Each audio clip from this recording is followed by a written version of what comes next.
We have to talk about what exactly happened at the BAFTAs because it's complicated while at the same time not being complicated at all. So as you guys well know, Michael B. Jordan and Delroy Lindo were presenting an award at the ceremony when the N-word was yelled at them multiple times by John Davidson. Now here's where it's complicated. John is actually a man living with Tourette syndrome. In fact, the only reason why he was at the BAFTAs was because a biopic about his life titled I Swear was nominated. In fact, Robert Aramayo, who plays him in the movie, took home the Best Actor award, ironically beating Michael B. Jordan in that category. Now, the only thing complicated about all this all has to do with John and whether or not the BAFTAs were right in putting him in this situation where something like this was more than likely to happen. And I'm not going to put the blame solely on John for this. Like, one, I don't know the ins and outs of the Tourette syndrome, so I'm not going to speak on that. And two, I don't know the man. I don't know his heart. I don't know how that thing works and how it affects who he is versus what he says. And I don't want to have the conversation of whether or not do we let people with disabilities into these certain spaces.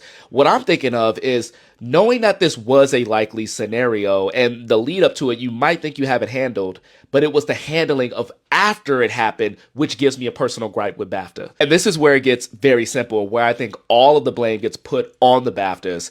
And it starts with the host Alan Cumming with his apology. Because the first part of that apology shouldn't have went to the crowd. It shouldn't have went to those that should have been offended. I hate it when people apologize with that because it feels like you're just throwing it away.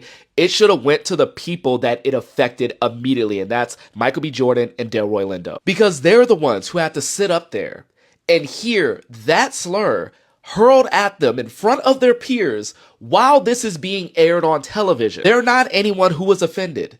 They were the ones who were offended. And yes, John does have a condition that only gets worse when he's put in embarrassing social situations, especially one of this massive scale. So he does require a bit of understanding and a special bit of care. But these were the people that were wounded by what he said. If someone gets accidentally, are you going to care for the man holding it or care immediately for the people who are hurt by it? Where BAFTA messed up and where it always boils down to is that there is an understanding for John, which is needed, but there continues to be a lack of understanding for people that look like this.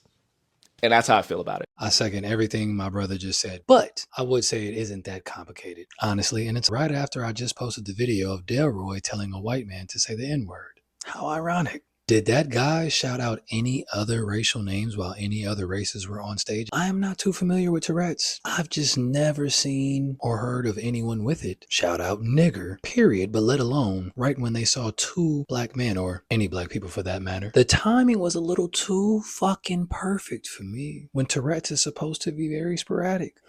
How convenient. So my brothers, black people, have to just be embarrassed so everybody else can be comfortable. The disrespect.